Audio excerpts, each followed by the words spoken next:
Hello everyone. तो कैसे हैं आप लोग? आई होप सब लोग बहुत अच्छे होंगे और अपनी लाइफ में बहुत कुछ करे होंगे।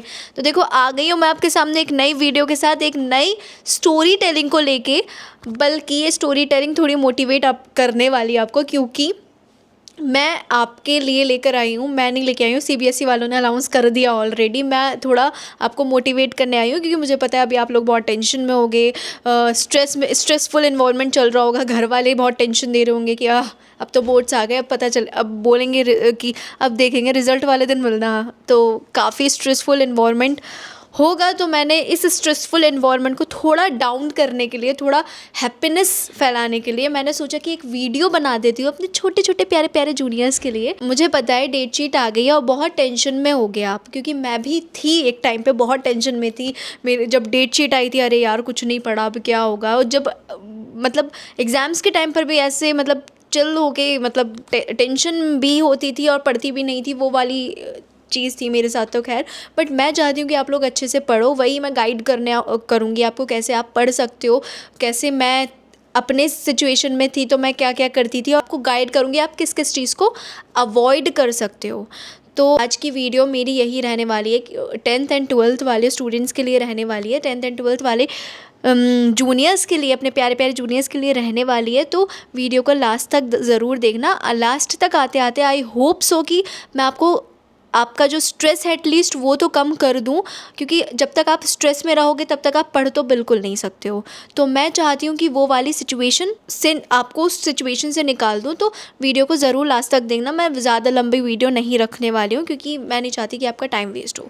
तो देखो, सबसे पहले आपका ये आ ही गया है, सीबीएसई वालों का अनाउंसमेंट आ गया है, डेट शीट आ गई है। तो सबसे पहले मैंने नोट डाउन करा है, बहरहाल मैंने लिखा था कि क्या क्या कब कब पेपर है। तो मैंने सुना है 18 फ़ेब को फ़िज़िकल एजुकेशन का पेपर है। 18 फ़ेब से आपके स्टार्ट हो रहे हैं और 27 मार्च तक आपके पेपर जा रहे हैं। अभी आप ये सोच रहे होगे ये चीज़ क्या है। तो देखो, ये दीदी का स्टूडियो है, जो कि आपने वीडियो में शायद देखा हो या नहीं देखा हो, तो देख लेना। ये मैंने ट्राई किया था कि थोड़ा घर वाला लुक बन जाए, बट नहीं बन पाया। तो कोई बात नहीं, यहाँ पर भी हम वीडियो शूट कर लेंगे। वो स्टूडियो ही लग रहा है अभी भी। मैं सोच रही थी घर वाला लुक बन जाता तो और भी अच्छा रहता। तो स्टूडियो में ही मैं शूट कर रही हूँ। अभी मैंने नोट डाउन कर लिया सब कुछ, और होप्स हो कि ये जल्दी से वीडियो डल जाए, आपके पास जल्दी से पहुँच जाए। तो मैंने देखा कि 18 फ़ेब से आपके स्टार्ट हैं और वो जा रहा है 27 मार्च को आपको एंड हो रहा है 12th वाले स्टूडेंट्स। उसके बाद आपको टेंशन भी होगी, कॉलेजेस से रिलेटेड काफ़ी टेंशन होगी। तो देखो, मैं आपको डेट शीट से लेके कॉलेज पहुँचाने तक गाइड करूँगी।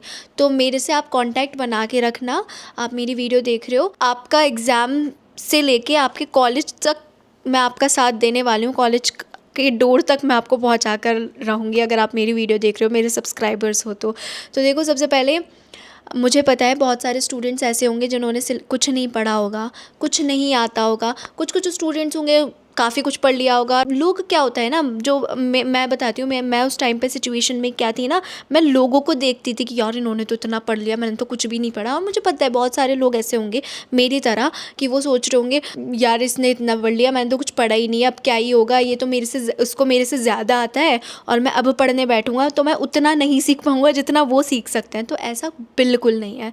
बिलीव मी, तुम कॉलेज में आओगे ना, कॉलेज में आने के बाद तुम्हें लिटरली जो तुम ये 12th में या 10th 12th में का सिलेबस होता है ना, इतना वास्ट सिलेबस होता है, इतना ज़्यादा सिलेबस होता है, वो पूरा तुम्हें एक रात में कंप्लीट करना होगा। क्योंकि ऑफकोर्स सिर्फ एक रात में कंप्लीट करना होगा, क्योंकि तुम्हें पूरा टाइम, जब अगर तुम बीटेक कर रहे हो तो तुम्हें तो बिल्कुल टाइम नहीं मिलेगा तुम सिलेबस कवर भी कर पाओ। तो तुम ये तो बिल्कुल अपने आप को कंपेयर करना सबसे पहले बिल्कुल ख़त्म कर दो कि इस मेरे फ्रेंड ने या फिर मेरा दुश्मन ने इतना पढ़ लिया है और मैं बिल्कुल नहीं कर पाऊँगा। देखो, अभी भी काफ़ी टाइम है। अगर मैं डेट देखूँ तो आज मैं शूट कर रही हूँ ये वीडियो 2 नवंबर में, है ना। ट्राई करूँगी कि डल जाए। तो अगर नवंबर के बाद भी आपका पूरा नवंबर बचेगा, दिसंबर बचेगा, जनवरी बचेगा, आपके एग्ज़ाम से 18 फ़ेब से आपके पास 3 महीने कहीं नहीं गए। अप्रॉक्सीमेट ऊपर से देखा जाए तो 3 महीने कहीं नहीं गए। अगर आप सीबीएसई के स्टूडेंट हो तो आप लिख के ले लो, एनसीईआरटी से बाहर का तो बहुत, एनसीईआरटी से बाहर का आता ही नहीं है। सब कुछ घुमा फिरा के सब कुछ एनसीईआरटी का दे रखा होता है। तो आप ट्राई करो क्योंकि मैं भी सीबीएसई स्टूडेंट हूँ, मैंने भी सीबीएसई का पैटर्न देखा है, सीबीएसई से पढ़ कर आई हूँ, कॉलेज में हूँ, अभी मैं 3rd ईयर में हूँ। तो मैंने जितना मतलब अपनी लाइफ अभी तक लाइफ में देखा है, तो मैंने सबसे मेरा बिग ब्लंडर, जो मेरा बिग मिस्टेक रही है लाइफ की, कि मैंने हमेशा एनसीईआरटी को लीनियंटली लिया है। बट जब एग्ज़ाम होता था, पेपर मैं देखती थी, तब मेरे को रियलाइज़ होता था कि काश मैं एनसीईआरटी और अच्छे से पढ़ ली थी। तो मैं आपको ये बोलूँगी, अगर आप सीबीएसई के स्टूडेंट हो तो आप कुछ करो या नहीं करो, एनसीईआरटी लाइन बाय लाइन पढ़ो, एनसीईआरटी से ही क्वेश्चन उठ कर आएगा। उसके बाद आप सैम्पल पेपर्स पे जा सकते हो, सैम्पल पेपर्स कर सकते हो। और ये तो बिल्कुल मत सोचना कि आपके पास बिल्कुल टाइम नहीं बचा है, आप कैसे करोगे। हाँ, मुझे पता है फिज़िक्स बहुत हार्ड होती है, मैथ्स बहुत हार्ड होती है, केमिस्ट्री बहुत हार्ड होती है, बट आप ट्राई करो कि जैसे 18 फ़ेब से पेपर है, आप ट्राई करो कि आपका 1 हफ़्ते पहले सिलेबस ख़त्म हो जाए, 2 हफ़्ते पहले सिलेबस ख़त्म हो जाए। आप ऐसे कर सकते हो। मैं तो अपने टाइम पर ऐसा करती थी कि एक ही सब्जेक्ट पढ़ती रहती थी, बट आप वो मिस्टेक मत करना, क्योंकि आप ये मत करना कि आपने एक सब्जेक्ट पढ़ लिया, उसके बाद दूसरे पे कूदे, फिर तीसरे पे कूदे। उससे क्या होता है कि एक सब्जेक्ट पढ़ते पढ़ते इंसान बोर हो जाता है, उससे नहीं पढ़ा जाता है। मतलब तुम एक ही सब्जेक्ट पे अटके रहोगे, तुम सेकंड सोचोगे कि नहीं, मुझे जब तक ये मैं कंप्लीट नहीं कर लूँगा तब तक मैं दूसरे सब्जेक्ट पे नहीं जाऊँगा, तो आप दूसरे सब्जेक्ट पे भी नहीं जा पाओगे, वो कंप्लीट भी नहीं कर पाओगे। तो आप ट्राई करो, या तो आप टाइम टेबल बना लो, मतलब 1 घंटा 2 घंटा आपको ये पढ़ना है, 2 घंटा आपको ये, 2 घंटा ये आप वरना आप एक काम करो कि डे वाइज बना लो, मंडे में ये, ट्यूसडे में ये, वेडनेसडे में ये, थर्सडे में ये, डिवाइड कर लो। और प्रायोरिटी अभी के लिए आप फिज़िक्स, केमिस्ट्री, मैथ्स, और अगर बायो है आपके पास तो बायो को दो। फिज़िकल एजुकेशन, इंग्लिश, ये आप अगर 2 दिन पहले भी करोगे ना, 2 दिन में आप ये सारे सब्जेक्ट्स कंप्लीट कर लोगे। और आई होप सो, देखो 18 फ़ेब से आपकी जैसे फिज़िकल एजुकेशन और इंग्लिश का देखा जाए तो 9th 3 दिन है आपको इंग्लिश का कंप्लीट करने के लिए, तो इंग्लिश आप तब भी कंप्लीट कर सकते हो। बट आप ट्राई करो कि पहले, अगर टाइम मिल रहा है तो पहले भी इंग्लिश कंप्लीट कर लो। सबसे पहला आपका ड्यूटी ये रहने वाला है कि आपको कंपेयर नहीं करना है, आपको ये सोचना है कि अगर आपने कुछ नहीं किया है तब भी आप कर सकते हो। तो वो दिमाग में अगर फ्री होके करोगे तो ही ये सारी चीज़ कर पाओगे, दिमाग में सोचोगे। ठीक है, ये हो गया। अब उसके बाद अब मान लो 5 नवंबर से आप ट्राई करो दिसंबर एंड तक या फिर जनवरी एंड तक, आप सारा 5 नवंबर से जनवरी एंड तक आप ट्राई करो कि आप पूरा सिलेबस कंप्लीट कर लो। मतलब मंडे में ये पढ़ लिया आपने, मंडे में मान लो फिज़िक्स एंड मैथ्स पढ़ लिया, ट्यूसडे में आपने फिज़िक्स एंड केमिस्ट्री पढ़ लिया, थर्सडे में आपने ऐसे ऐसे करके सिलेबस कंप्लीट कर लो। और जो पढ़ रहे हो ना आप, अगले दिन रिवाइज़ ज़रूर करो, क्योंकि हाँ, मुझे पता है बहुत सारे स्टूडेंट्स होंगे जिन्होंने कुछ भी नहीं करा होगा ना, तो फिर जब इंसान नया नया पढ़ता है ना, तो आपको वो चीज़ें समझ में नहीं आती हैं, बहुत सारी चीज़ें समझ में नहीं आती है। तो अगले दिन जब आप रिवाइज़ करते हो तो थोड़ा समझ में आएगा, 3rd डे रिवाइज़ करोगे फिर थोड़ा और समझ में आएगा, 4th डे रिवाइज़ करोगे तो और समझ में आएगा, और ऐसे समझ में आ जाएगा कि आप ज़िंदगी भर नहीं भूलोगे। तो ट्राई करो कि आप रिवीजन को बनाओ अपना, मतलब ठीक है, अगर समझ में कम आया है ना तो अगले दिन आप रिवाइज़ करो। तो रिवाइज़ करोगे ना तो आपको जो समझ में नहीं आया वो भी समझ में आ जाएगा रिवीजन से। रिवीजन बहुत इंपॉर्टेंट रहता है। मैंने रिवीजन को हमेशा लीस्ट प्रायोरिटी दी है, जिसकी वजह से मैं जो मिस्टेक्स है मैं नहीं चाहती आप लोग करो। मेरा जो बोर्ड का रिज़ल्ट जो थोड़ा बहुत मैंने कम स्कोर कर पाई हूँ, वो सिर्फ इसी वजह से कि मैंने रिवीजन को बहुत कम प्रायोरिटी दी है। आप रिवीजन को ही प्रायोरिटी दो, एक बार पढ़ो, अगले दिन रिवाइज़ ज़रूर करो। मतलब ये नहीं कि आपने सिलेबस ख़त्म कर दिया फिर आप सोच रहे हो मेरा तो हो गया, लेकिन आप रिवाइज़ करोगे ना तब आपको समझ में आएगा ये तो मतलब काफ़ी मैंने पढ़ लिया था बट समझ में कुछ नहीं आ रहा है, वो वाली सिचुएशन होती है। रिवीजन करो, जो एक दिन पढ़ ले अगले दिन रिवाइज़ करो। रोज़ाना सारे सब्जेक्ट्स पढ़ो और ट्राई करो कि 3 दिन में एक चैप्टर कंप्लीट कर लो, क्योंकि अगर चैप्टर को भी ज़्यादा लंबा टाइम दोगे ना तो आपको चैप्टर करने का भी मन नहीं करेगा।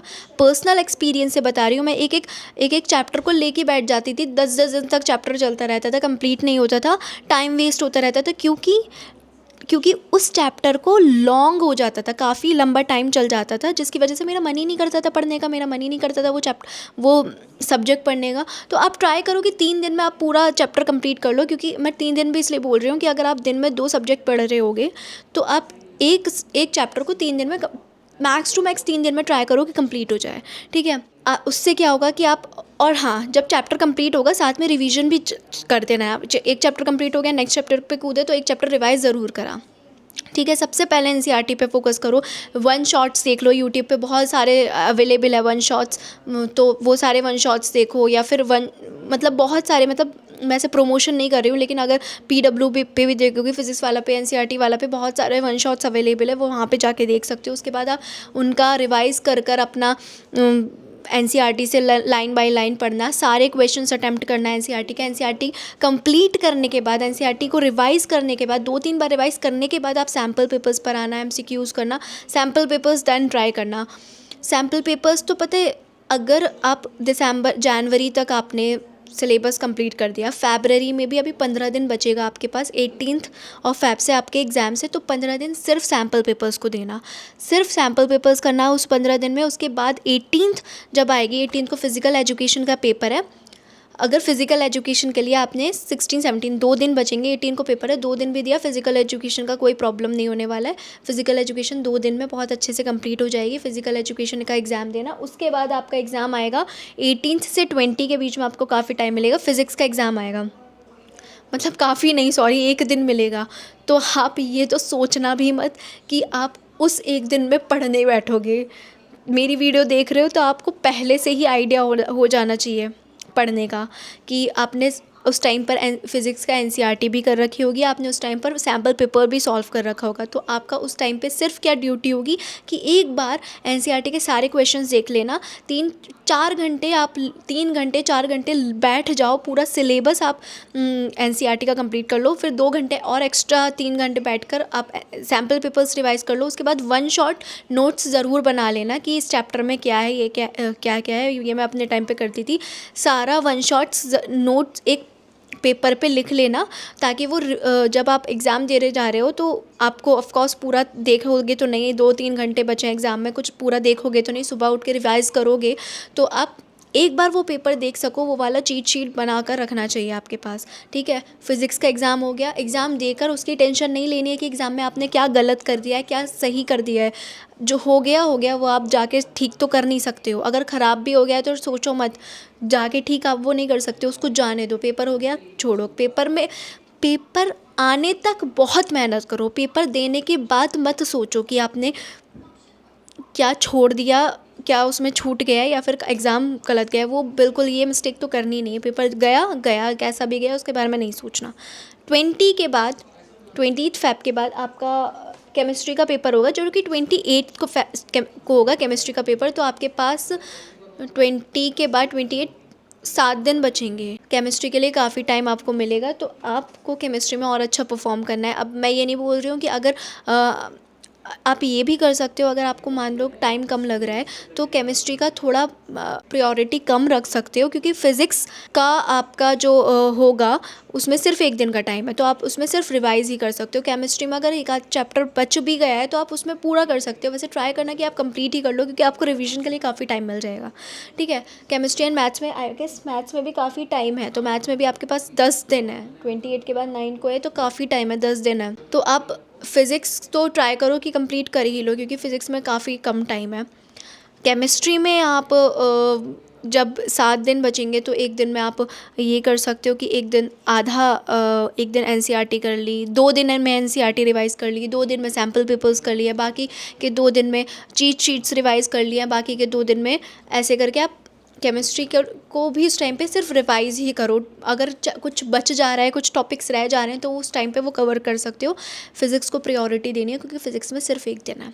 फिर मैं बोल रही हूँ, ठीक है। केमिस्ट्री का एग्ज़ाम दिया है, आपके 28 फ़रवरी तक 3 एग्ज़ाम्स कंप्लीट हो गए होंगे। उसके बाद 9 मार्च को मैथ्स में 10 दिन है, काफ़ी टाइम है। एनसीईआरटी ही करो, उसके बाद सैम्पल पेपर्स करो। उसके बाद अगर टाइम बच जा रहा है तो और कहीं और भागो, सबसे पहले प्रायोरिटी एनसीईआरटी को देखो। एनसीईआरटी मत छोड़ो, एनसीईआरटी ही करो। प्रैक्टिस के लिए आप कुछ और सैम्पल पेपर्स ले सकते हो, लेकिन पहले एनसीईआरटी करो, 10 दिन रिवाइज़ करो मैथ्स का, ट्राई करो कि पहले ही कंप्लीट कर लो। कुछ टॉपिक्स बच जा रहा है तो वो 10 दिन में कवर कर लेना, लेकिन ट्राई करो कि रिवीजन वाला ही पार्ट चले, क्योंकि आपके एक तो पता है क्या, माइंड में टेंशन कम होगी कि आपको तो सब कुछ आता है, सिर्फ आपको रिवाइज़ ही करना हो। मोटिवेशन भी आएगी।